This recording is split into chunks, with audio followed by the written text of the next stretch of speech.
Goeiemôre, baie welkom hier by Witfontein Gemeente vanoggend. Het is lekker om te weet dat jy weer inskakel. Ons het vanoggend 'n interessante reëling. Dit is so dat Dr. Robert van die kerk by Witfontein preek. Ongelukkig het ons niemand op ons span wat die livestreaming doen, wat vanoggend vir ons die livestream kan doen nie.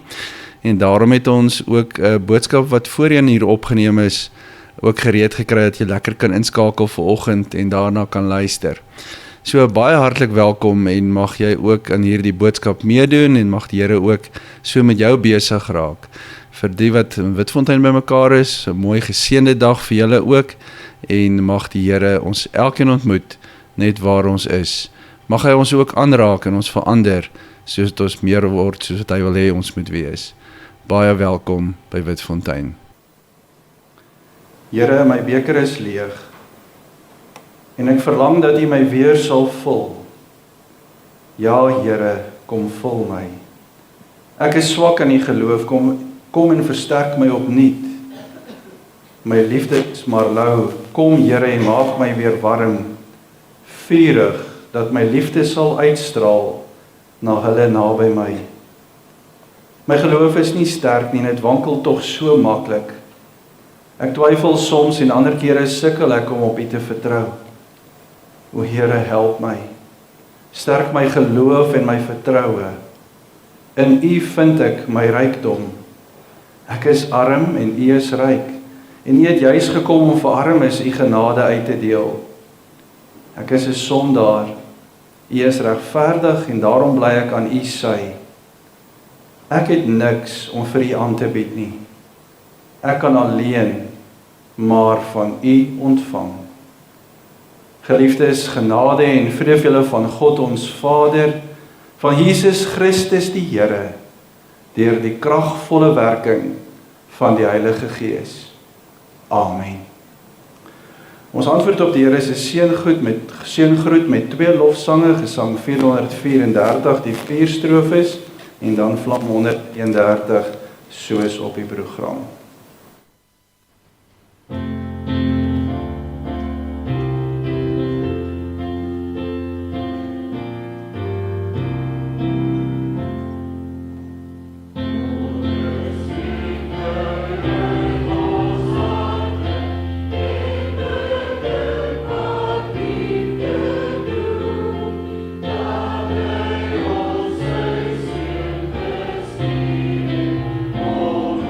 Zo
mens wonder wat is die nommer 1 opdrag wat Jesus vir mense gegee het.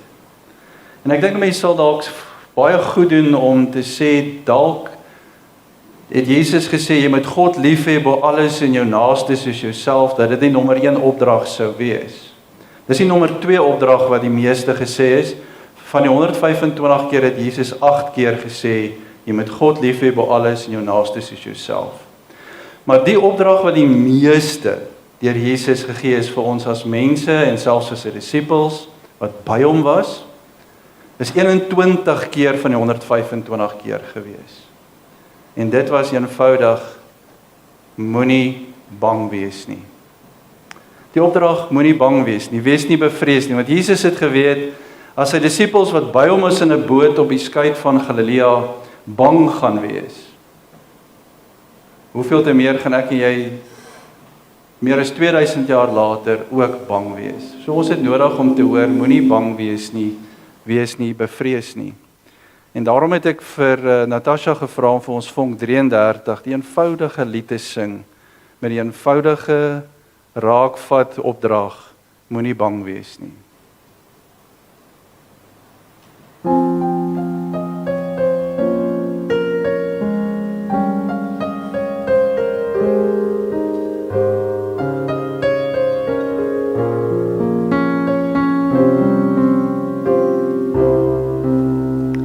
Wees nie bevrees nie, wees nie beangs nie, o wat by God skuil, hoef nooit te twyfel. Wees nie bevrees nie, wees nie beangs nie, vind by God skuil.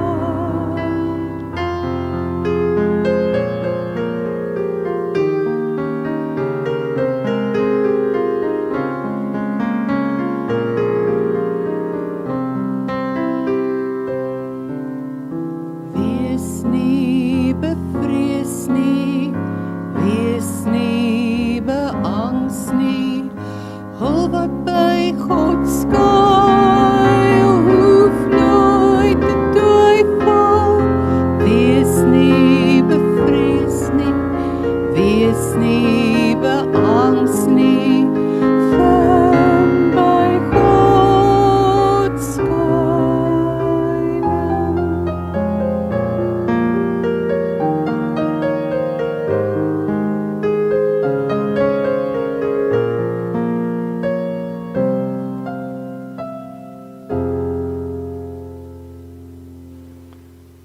Terwyl ons so sit, kom ons bid saam.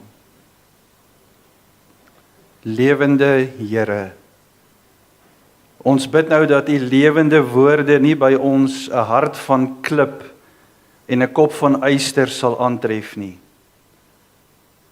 Maar Here, mag U 'n leerbare gees vind wat werklik soek na die betekenis van die nuwe lewe in U.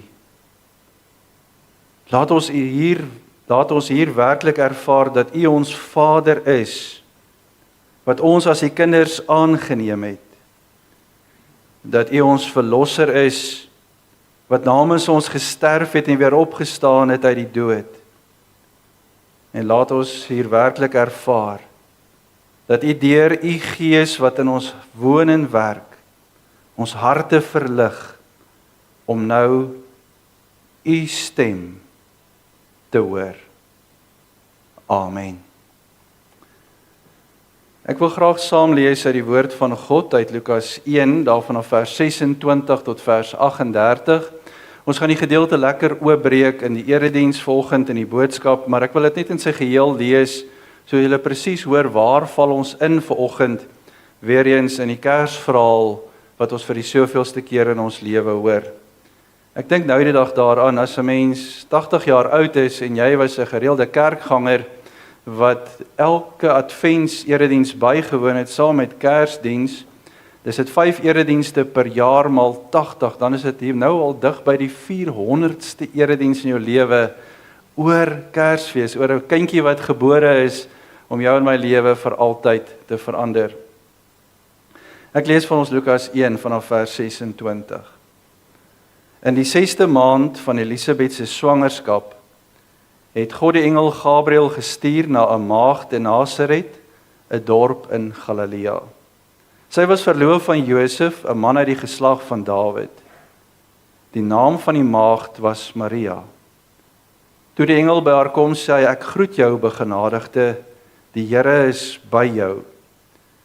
Sy was verbuisterd oor die woorde en het gewonder wat die begroeting tog kon beteken.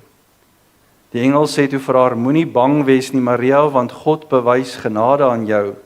Jy sal swanger word en 'n seun in die wêreld bring en jy moet hom die naam Jesus gee. Hy sal groot wees en die seun van die Allerhoogste genoem word. Die Here God sal hom die troon van sy voorvader Dawid gee en hy sal as koning oor die nageslag van Jakob heers tot in ewigheid. Aan sy koningskap sal daar geen einde wees nie." Maar Maria sê vir die engel: "Hoe is so iets moontlik, aangesien ek nog nooit omgang met 'n man gehad het nie?" Die engel antwoord haar: "Die Heilige Gees sal oor jou kom en die krag van die Allerhoogste sal die lewe in jou wek.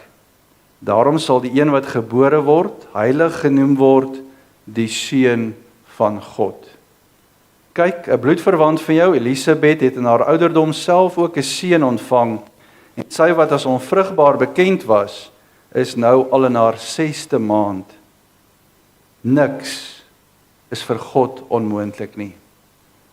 Maria sê toe: "Ek is tot beskikking van die Here. Laat met my gebeur wat U gesê het."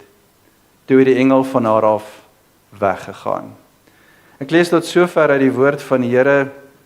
Geseënd is elkeen van hulle wat die woord van die Here hoor, dit glo, in die hart bewaar en meer as alles daarvolgens gaan lewe en toelaat dat hierdie lewende woord ook jou lewe transformeer en verander, soos wat die Here wil hê, dit moet verander. Dit lyk vir my asof daar vandag in ons dag en tyd baie meer dinge is om voor bang te wees en vrese in ons harte rond hoef te dra, as wat 'n paar jaar gelede, die van julle wat lank terug kinders was, het minder vrese gehad as ons. En ek dink ons almal sal saamstem dat in vandag se tyd is daar net soveel meer dinge waarin ons blootgestel is, wat ons die skrik op die lyf jaag en wat ons regtig nodig het om te vrees en om voor bang te wees. Dit lyk net asof daar meer dinge is wat, soos die tema dan ook vanoggend sê, so ondraaglike gewig van vrees op jou gemoed kom laat lê, op jou hart kom lê. Ek weet nie waar lê jou vrees in jou liggaam nie. As ek nou vir julle vra, waar voel jy en waar ervaar jy vrees in jou liggaam, gaan ons dit heeltemal totaal op verskillende plekke voel. Party van ons gaan dit op die krop van ons maag voel, ander van ons gaan dit op ons harte voel, ander van ons gaan voel, dit druk sommer my hele lewe in mekaar, hierdie vrees wat ondraaglik is. Maar ons het meer vrese as ooit in ons dag en tyd. Toe ek 'n kind was daar ook goed gewees waarvoor ek verseker vreesaanjaend bang was. Verseker baie minder dinge as wat daar vandag se kinders toe dinge kan vrees, maar daar's dinge gewees waarvoor ek bang was. Daar was saam met die vrese wat ek gehad het, hierdie ongeskrewe reëls hoe ek die vrese moet hanteer. Niemand het ooit vir my gesê, as jy bang is vir iets agter die deur, doen dit of so nie. Daar's net hierdie ongeskrewe reëls gewees, ek het geweet wat om te doen. Byvoorbeeld, as jou kasdeur op 'n skreefie oop is in die aand, dan laat jy die moontlikheid oop vir jou as kind, dat jy kwesbaar kan wees, want uit hierdie oop kas kan dalk een of ander monster uit jou kas uitklim, om jou die skrik op die lyf te jaag.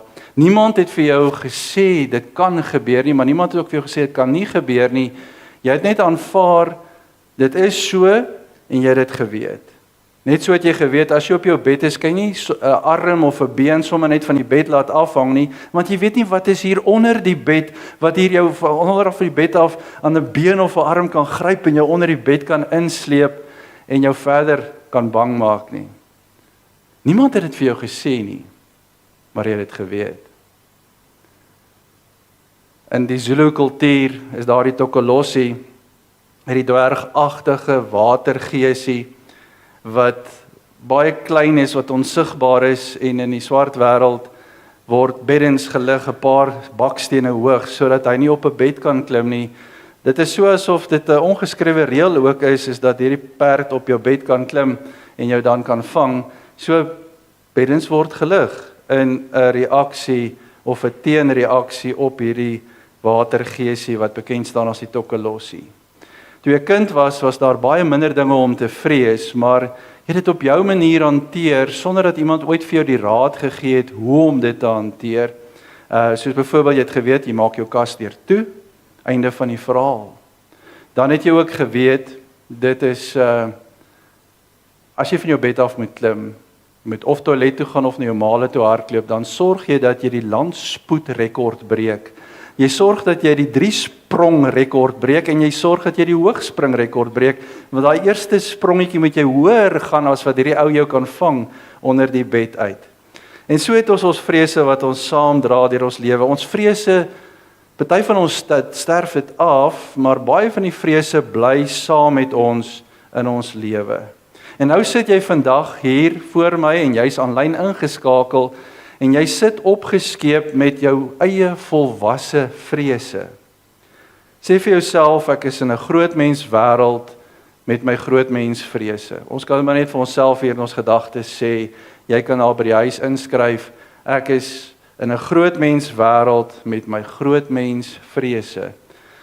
Daar is so baie vrese. In die ekonomiese wêreld is daar vandag duisende mense wat afgedank word links en regs, wat al net eenvoudig hulle werk verloor. Vandag werk jy, môre het jy nie meer 'n werk nie. Vir jong mense is daar die fluktuerende rentekoerse. Ons wil graag 'n huis koop, maar ons is onseker. Die pryse is baie hoog. Rentekoerse jaag ons die kant toe en daai kant toe. Ons is so onseker, ons is bang om ons eie eiendom te bekom. Dan is ons bekommerd oor ons eie gesondheid. Ons is bekommerd oor die gesondheid van geliefdes rondom ons. Ons dra daardie vrese in ons hart saam. Ons is bekommerd oor die besluite wat ons kinders maak, nie altyd wyse besluite in ons oë nie. Ons is selfs bekommerd oor ons eie besluite wat ons persoonlik maak. Is dit die regte vir my lewe? Dinge is net buite beheer in ons ou wêreld. Daar's oorloë reg oor die wêreld. In die Midde-Ooste is dit Israel en die Palestynë wat mekaar aansê onder leiding van Benjamin. Voeg daarby ons vrese dat KI, kunsmatige intelligensie of beter bekend as AI, Artificial Intelligence, besig is om jou en my wêreld en lewe totaal en al oor te vat. Daar's so baie vrese wat bykom elke dag. Vrees.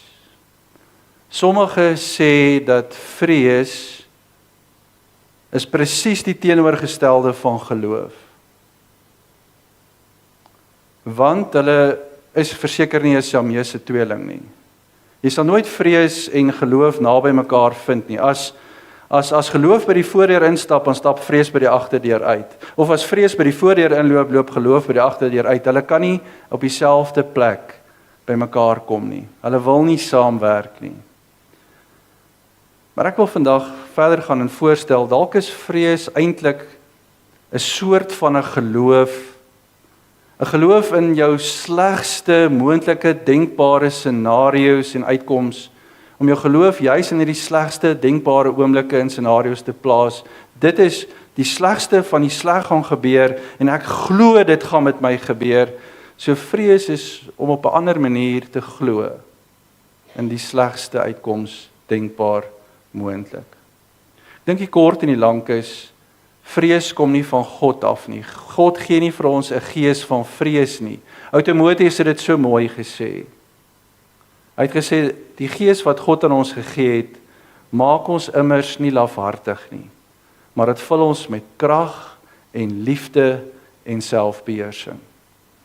Nou soos ons nader aan Kersfees beweeg, en as jy in hierdie tyd mooi gaan kyk na die Kersverhale wat ons kan lees in die Bybel, dan is dit so dat as jy met jou RAS of in die sielkunde jou retikulêre aktiveringsstelsel na die tekste gaan lees, dan gaan jy, en ek vertel dit vandag vir jou, gaan jy in die toekoms dit elke keer raak sien. Die retikulêre aktiveringsstelsel is byvoorbeeld Jy het nog nooit 'n rooi Porsche in Pretoria Noord gesien nie. Vanmiddag na die diens sien jy daardie rooi Porsche. En glo my, jy gaan hom hierdie week elke dag sien. As jy iets nie bewus was voorheen nie, mis jy dit. Maar as jy bewus raak van iets, dan sien jy dit altyd weer raak. Nou vandag wil ek jou retikulêre aktiveringsstelsel aansit in die Kersverhaal, want as 'n mens die verhaal gaan lees, en ek sê vir jou, gaan soek in die Kersverhale, hoeveel keer word daar gesê, moenie bang wees nie, moenie vrees nie. Dan gaan jy net in Lukas alleen dit 3 keer raak lees. Want Lukas laat 'n engel skryf oor 'n engel wat aan Sagaria, die pa van Johannes, dit sê. Lukas laat Maria, Jesus se moeder, deur 'n engel die boodskap kry, moenie bang wees nie, en dan is daar skaapwagters op die oop herdersvelde wat ook deur die engele die boodskap kry, moenie bang wees nie. En selfs in Matteus hoor ons dat die Josef, die pa van Jesus, die aanneempa van Jesus, dat hy by die engel moes hoor, moenie bang wees, moenie bevrees wees om met Maria te trou nie. So ons hoor nie in hierdie tyd net van glo hierdie verhaal, einde van die verhaal nie. Ons hoor ook 'n ander boodskap, Jesus en God, wat vir ons baie duidelik wil sê, moenie bang wees nie. Moenie bevrees wees nie. Daar's baie goed wat jou kan bang maak, maar moenie bang wees nie. En daarom praat ons 'n bietjie vandag oor die ondraaglike gewig van vrees. So kom ons begin. In Lukas 1 tref ons vir Maria aan, 'n jong Maria, die moeder van Jesus. So terloops, julle het seker gesien, die van julle wat baie binge nou in die tyd op Netflix, daar het 'n nuwe film begin, so voorverlede week. Die fliek se naam is Mary. Wie van julle het dit al gesien? Dankie tog, daar's nog een wat saam met my gesien het. Julle het ook gesien. Ek is daar op party plekke voor in die lewe. Dis 'n interessante film oor die geboorte van Jesus, wat baie duidelike uiteenlopende impak op die mense van sy tyd gehad het, afhangende of jy sy vriend of sy vyand was. Die ou Herodes word gespeel deur Anthony Hopkins, wat die rol skitterend vertolk van 'n koning wat sy eie vrese het, en uit sy eie vrese hy tree op, hy maak sy vrou dood, hy maak van sy kinders dood. Hy gee die bevel dat klomp seentjies onder die ouderdom van 2 jaar in Bethlehem se omgewing voor die voet doodgemaak moet word, want waar is hy wat as koning van die Jode gebore is, wat my direkte oppositie is, kom ons haal al die babetjies uit en maak seker dat wat gebore sou word, ook uitgehaal sou word, hy wat as die sogenaamde verlosser, Jesus, gebore sou word. Mens kan die film gaan kyk, ek dink dit gee vir mense baie goeie indruk van die kultuuragtergrond van die tyd waarin Jesus gebore is. Glad nie ideale omstandighede nie. Ek kan net vir jou sê, as jy die fliek gaan kyk, moenie bang wees nie. Maar ons is terug by Maria, Jesus se ma. Op hierdie stadium van haar lewe is sy 'n jong tienermeisie. Sy gaan uit met 'n oulike jong man met die naam Josef, en Maria het haar eie plan of planne gemaak alreeds. Sy droom haar drome oor hierdie droomtroue wat op pad is. Sy droom van haar toekoms saam met Josef, wat blyk 'n sukses van sy lewe te maak, want hy's 'n timmerman, hy het by sy pa geleer om met hout te werk.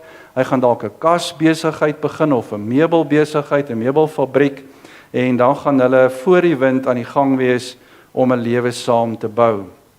Hulle was verloof, en hulle huwelik sou kort daarna volg.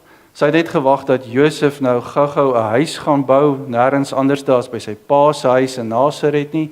En wanneer Josef se pa gesê het, hulle huis is reg, dan het Josef teruggekom, uit vir Maria gekry, en hulle bruilof, hulle troue het plaasgevind. So alles het rondom hierdie huis se klaarmaak gedraai. Hulle kon al amper begin het om 'n datum te soek, om te bespreek by die Bethlehem se huwelikskapel en 'n nuwe trouvenue wat oopgemaak het. Hulle het genoeg geld op sy gesit, selfs vir die witbrood, wat hulle waarskynlik by die see gaan hou. Hulle het opsies, hulle kan Eilat toe gaan in die suide van Israel, langs die Rooi See, en lekker daar bruin brand.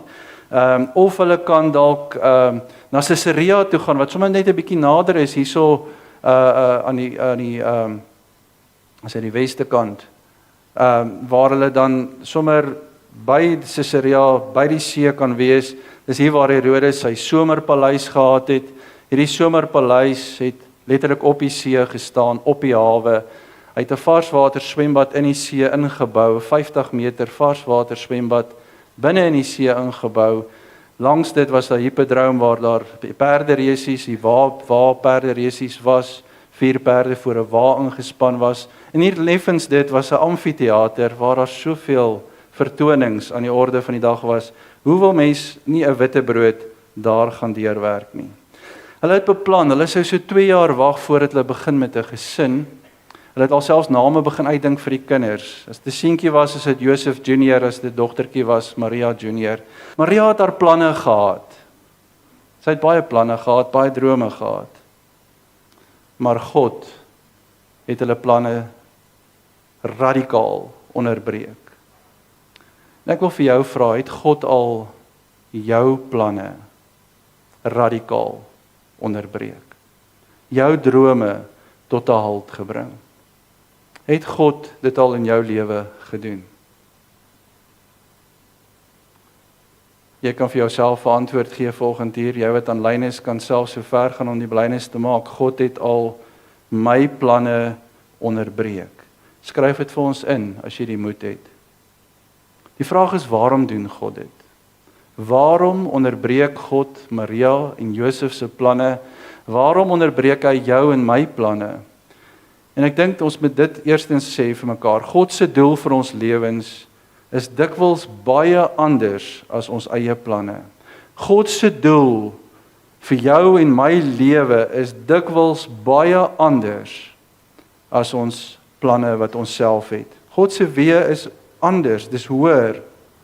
Ons lees, in die 6de maand van Elisabeth se swangerskap het God die engel Gabriël gestuur na 'n maagd in Nasaret, 'n dorp in Galilea. Sy was verloof van Josef, 'n man uit die geslag van Dawid. Die naam van die maagd was Maria. Toe die engel by haar kom, sê ek groet jou begenadigde, die Here is by jou. En dan lees ons, sy was verbuisterd oor die woorde en het gewonder wat die begroeting tog kon beteken. Sy was verbuisterd. Sy was verward. Sy was ontsteld. Jy kan al die klomp emosies bymekaar trek wat in hierdie woord verbuisterd saamgevang is. Sy was buite haar gemaksone, skielik met hierdie engel wat aan haar verskyn. En dadelik het sy gewonder, wat kan die engel bedoel met hierdie woorde? Moenie bang wees nie, begenadigde nie. Sy was so 'n bietjie verward, verbuisterd. Wag 'n bietjie, meneer engel, ek is 'n tienermeisie met my eie planne, my eie drome. Wat gaan u nou vir my sê? Wat verwag u van my? Hoekom ek, Here? Wat gaan u vir my vra om te doen? Sy is nie net verward nie, sy is ontsteld, sy is verbuisterd. Die Griekse woord ditaragthe word vertaal in Afrikaans met verbuisterd. Soos of Maria sou wou sê, ek is nie net verward nie, Here, ek is sommer kwaad, ek hou nie van dit nie, ek is ontsteld, ek verwag nie nou op hierdie stadium van my lewe 'n opdrag van u nie, moet net nie met my planne mors nie, Here. En wie van julle het al so gevoel? Jy weet presies wat jy wil hê, jy weet, my planne is uitgespel, ek weet dis die rigting van my lewe, dis die rigting wat ek inslaan, en dan maak God skielik 'n deur in jou gesig toe, en jou planne is op halt. Iemand kom in jou lewe in en onderbreek al jou planne. Here, ek is nou 'n bietjie verward, ek is bietjie ontsteld, Here. Ek is bietjie verbuisterd, Here. Ek is nie baie gelukkig hieroor nie, Here, ek is net 'n mens. Ek is net 'n mens. So God onderbreek Maria en hy onderbreek baie ander mense, hy onderbreek jou en my planne baie keer. En so het ek al ontdek dat wat ons God se ontstellende onderbreking noem, is dikwels God se goddelike uitnodiging of uitnodigings aan jou en my. Dit wat ons baie keer die ontstellende onderbrekings van God in ons lewe noem, is baie keer God se oop uitnodiging vir jou en vir my na iets soveel beter. God, die onderbreek my planne En dan sê God, nee, ek nooi jou eerder na iets baie beter. Ek nooi jou in na my doel toe. Maar wat van my droomboek, Here? Wat van my 5 jaar plan wat ek uitgestipuleer het? En God sê, jou planne was nie my doel nie. Daar's so baie voorbeelde in die Bybel. God het Moses onderbreek. Hy's besig om sy skoonpa Jethro se vee op te pas in die woestyn waar hy wegkruip nadat hy moord gepleeg het.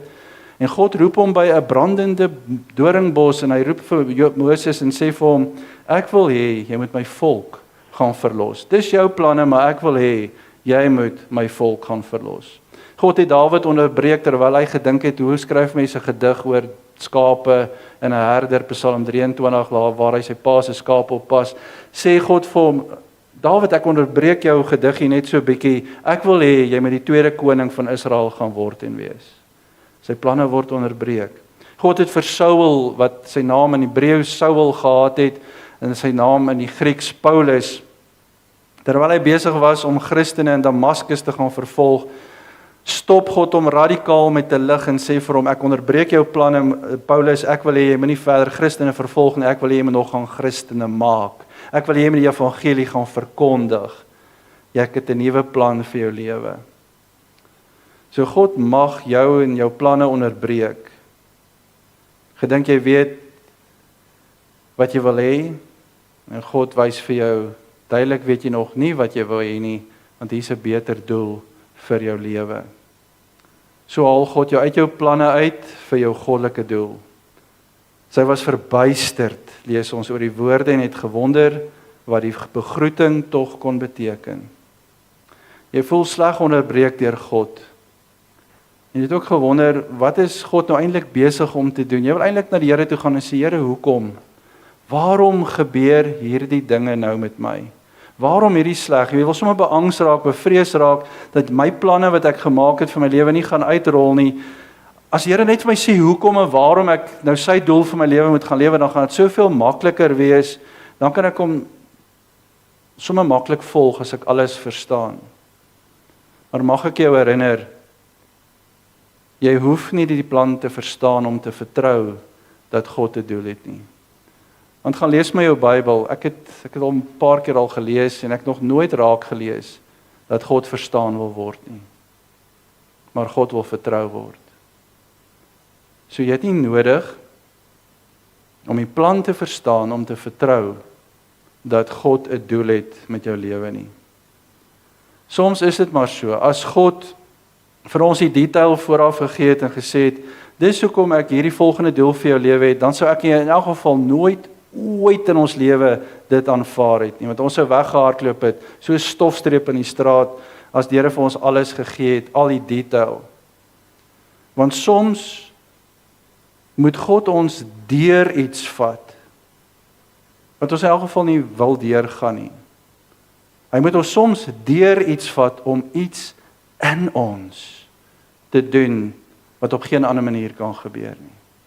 So God moet ons baie keer deur iets vat in hierdie lewe. Deur iets wat nie in ons beplanning val nie. Om iets binne in ons, hier binne ons te laat gebeur, wat ons nie andersins sal kan bereik nie. Ons hoef nie die plan te verstaan nie, ons moet die plan vertrou. Die engel sê toe vir haar, moenie bang wees nie Maria, want God bewys genade aan jou. Wat is genade? Dit is guns in hierdie geval. Baie mense sê guns of genade is hierdie gedemonstreerde vreugde wat jy kan ervaar. Genade of guns is 'n sigbare bewys van God se seën in jou lewe. Ons sou ook kon sê genade of guns is hierdie onverdiende seëninge wat in ons lewe inreën oorvloedig van God se kant af in die lewe van sy kinders. Genade is die onverdiende seëninge wat God oorvloedig oor sy kinders uitstort. Dis die volgende skyfie. Genade is die onverdiende seëninge wat God oorvloedig oor sy kinders uitstort. So vinnig 'n voorbeeld. Ek dink ons het dit al met julle gedeel. So 'n paar jaar gelede, ek onthou dit aan my skoonma se ouderdom, sy was 88 op daardie stadium. Sy is nogal redelik deel van die kern van hierdie verhaal. Moet ons as gesin saam met ouma, saam met 2 vriende van Mauritius af terugvlieg internasionaal met Air Austral. Mauritius via Reunion en dan Suid-Afrika. Terwyl ons inboek, sien die persoon wat ons inboek vir ouma, en daarin dan kom die guns van die Here in daardie oomblik oor hierdie persoon, en sy gee vir ons die geleentheid om van ekonomiese klas af op te gradeer almal besigheidsklas toe. Iets wat ons nie verdien het nie. Maar omdat daar 'n stuk guns geval het op ouma wat saamreis, wat bietjie meer bejaard as ons ander is, kry ons hierdie wonderlike geleentheid om in besigheidsklas sitplekke te gaan sit. Ek wil eers begin of jy dit beskryf hoe anders is dit. Dit is nie net groter nie, maar skielik kan jy kies wat jy wil eet en jy kan kies wat jy wil drink. Daar's 'n wynlys met verskillende keuses en daar's alle ander lekker bederwe wat daarmee saamkom. Wat ek wel onthou, wat die oomblik vir my so onderstreep het, was toe Janine ons het heel voor gesit. Toe sy so omdraai 2 banke agter toe na die kinders toe en vir hulle gesê het, julle moenie hieraan gewoond raak nie. Dit was guns op sy beste. Nou, dit is net 'n praktiese voorbeeld. Guns is nie net materiële of finansiële dinge wat na jou kant toe kom nie. Dis baie keer ook in verhoudings. Mense hou van jou vir wie jy is en mense ervaar guns in verhoudings. Selfs goeie gesondheid om vandag net te kan sê al my sintuie werk. Maar net om te kan sê vandag ek is pynvry. Wat 'n ongelooflike voorreg, wat 'n guns ervaar ek nie van die Here af nie. Geestelike groei, om nader aan die Here te groei en te beweeg, is onverdiende guns en genade wat die Here oor jou en my lewe bring. Daardie rykdomme wat geld nie kan koop nie. As jy nog nie die boek van Robin Sharma gelees het nie, Wealth, Money Can't Buy, is dit 'n baie goeie keuse van 'n boek om te lees in hierdie tyd. Rykdom wat geld nie kan koop nie, is guns. Die Here se genade in jou lewe. Hoeveel van julle wil die guns en genade van die Here ontvang vandag? Julle by die huis kan sê, ek wil God se genade en guns ontvang en hê. Maria ervaar God se guns en genade en sy sou seker gereken het, dit sou seker dalk insluit dat ek 'n betaalde troue het, dat alles betaal is en dat ek my witbrood ook waarvoor ek gespaar het betaal kan kry. Dis nou die guns van die Here, het sy gedink. Maar hoe lyk die genade en die guns wat die Here vir Maria gee? Ons lees, jy sal swanger word en 'n seun in die wêreld bring en jy moet hom die naam Jesus gee. Hy sal groot wees en die seun van die Allerhoogste genoem word. Die Here God sal hom die troon van sy voorvader Dawid gee en hy sal as koning oor die nageslag van Jakob heers tot in ewigheid. Aan sy koningskap sal daar geen einde wees nie. Wow. Maria kyk op en besef haar planne is net so onderbreek. God kies haar van alle mense op die aarde. Ek gaan die seun van God in hierdie wêreld van die mense moet inbring. Ek dink Maria daar en dan gereken, hierdie opdragie is bietjie groter as die kapasiteit wat ek as mens, as 'n tienermeisie het op hierdie stadium van my lewe. Hoe sou jy voel as jy die opdrag van God kry om vandag die seun van God groot te maak? Hoe sou jy voel as ma, ook as 'n aanneem pa, om die seun van God groot te maak? Dit sal 'n redelike uitdaging om 'n klein sondaar wesietjie wat vir jou gegee word as kind groot te maak tot eer van die Here. Maar hoe sou dit wees om die seun van God groot te maak? Wat weet ons van God se guns en genade? Soms lyk God se guns nie gunstig nie, aanvanklik. Dit sien ons in Maria se lewe. God se guns is nie altyd wat jy eerste en onmiddellik sal kies in jou lewe nie. Jou meisie wat jy gehoop het jy mee gaan trou, loop op jou uit en sê ek wil nie meer met jou trou nie, ek is nie meer lief vir jou nie. En jy moet ergens verstaan dat God het hierdie deur toegemaak om vir jou dalk iemand beter te gee en jy sluk swaar daaraan om te dink daar is iemand beter. Is dit dat jy eendag God se guns van vroeër sal begryp dat hierdie verhouding nie gewerk het nie? Jy beplan om hierdie werk te kry en God sê nee, nie hierdie werk nie, daardie werk. En later sien jy God se guns wat deurbreek.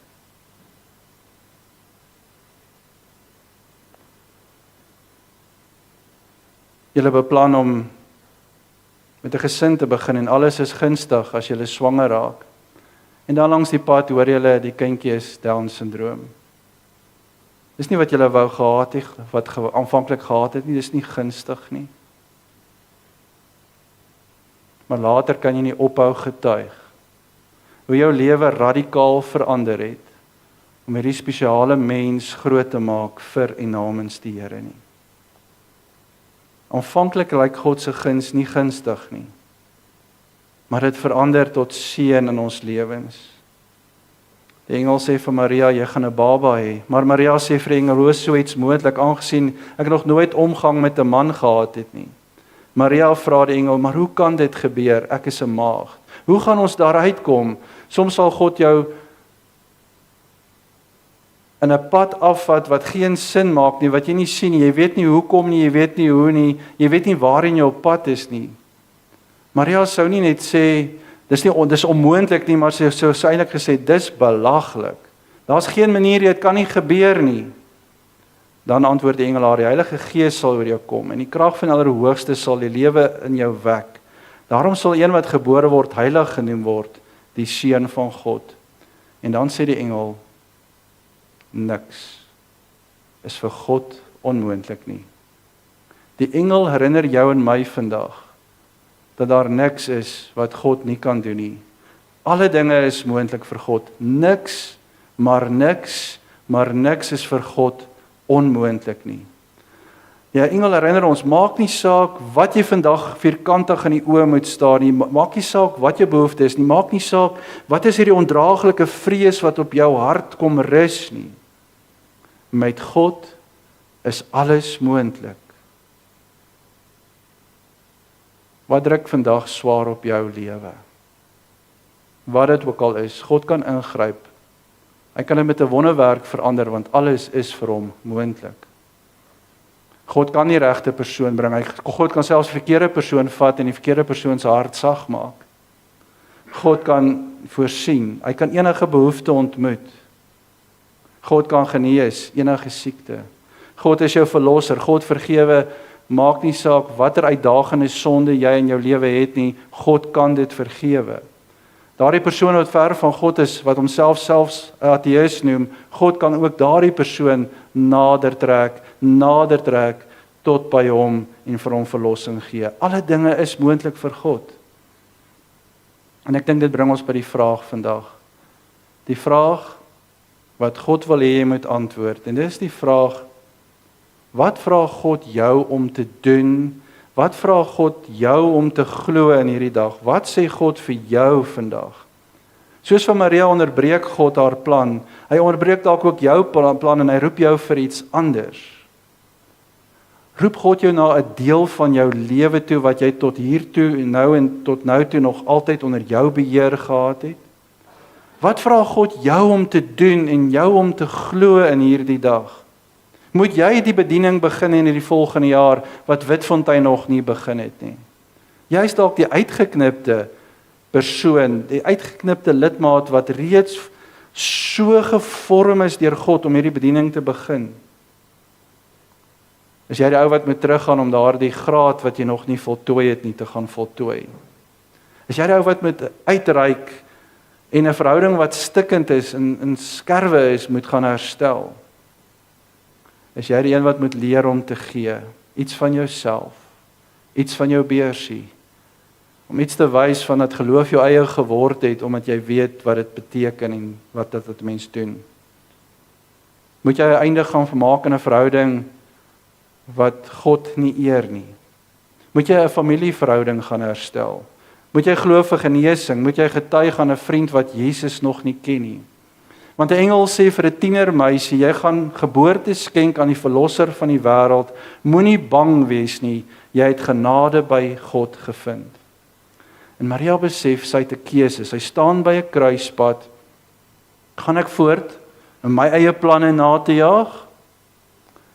Of vertrou ek God vir sy doel? Is dit my planne of is dit God se doel? En sy besef een baie mooi waarding en ek wil hê dit vandag saam huis toe vat. En dit is die uitkoms van jou en my lewe is God se verantwoordelikheid. Dit berus by God. My en jou uitkoms van ons lewe is in die palm van God se hand. Ons verantwoordelikheid is om gehoorsaam te wees aan hierdie God wat in beheer is van ons lewe. Die uitkoms van jou en my lewe is God se verantwoordelikheid. Maar ons verantwoordelikheid is om gehoorsaam te wees aan hierdie God. Al wat ons kan doen is om God se stem te vertrou, sy woord te vertrou, sy doel te vertrou, selfs al verstaan ek nie een van hierdie planne wat wat van God afkom nie. Ons kan nie die uitkoms beheer nie, die uitkoms behoort aan God, maar ek kan gehoorsaam wees aan hierdie God wat 'n goddelike doel vir my lewe het. God vra vir Maria, los jou planne, ek het vir jou 'n beter doel. Mag jy ook soos Maria respondeer. Reageer op die opdrag wat die Here vir haar gee, toe sy sê, ek is tot beskikking van die Here. Hier is ek, Here. Die Hebreëus weet julle almal klaar, Abraham sou gesê het, Jesaja sou gesê het, Maria sou gesê het, as dit in Aramees geskryf was, wat nou toevallig Grieks was, sou sy gesê het, nee, hier is ek. Gebruik my, ek is tot u beskikking. Laat met my gebeur wat u gesê het, toe die engel van die Here van haar af weggegaan. So wat jy ook al vandag in die gesig staar, wat ook al swaar op jou hart druk as 'n ondraaglike stuk vrees.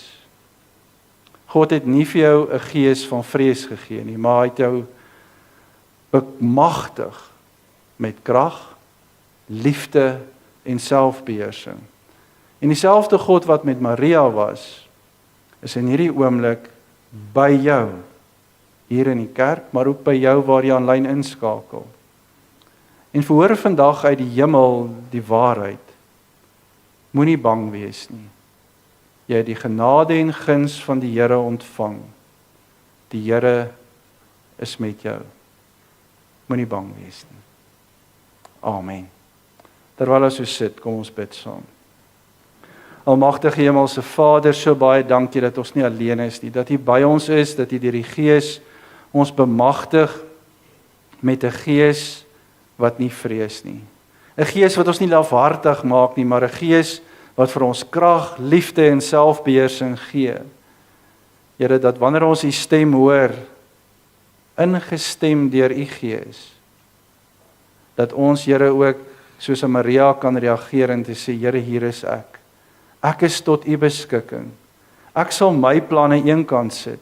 U het my planne in elk geval onderbreek, Here, so ek weet daar, wat wanneer my planne onderbreek is, daar 'n groter goddelike doel is, wat U wil hê ek moet leef.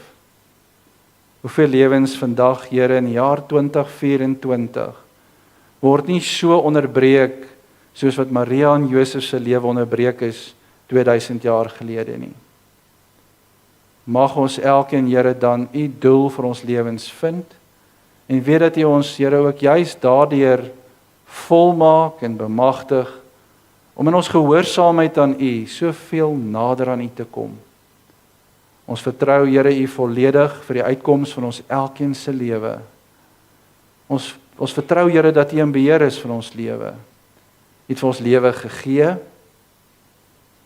U het vir ons nog lewe gegee deur vir ons in 'n kruis te sterf, vir ons elkeen daar op Golgotha, en vir ons, Here, elkeen daarmee 'n lewe terug te koop. U het ons gemaak en duur teruggekoop, sodat ons dubbel en dwars die eiendom kan wees.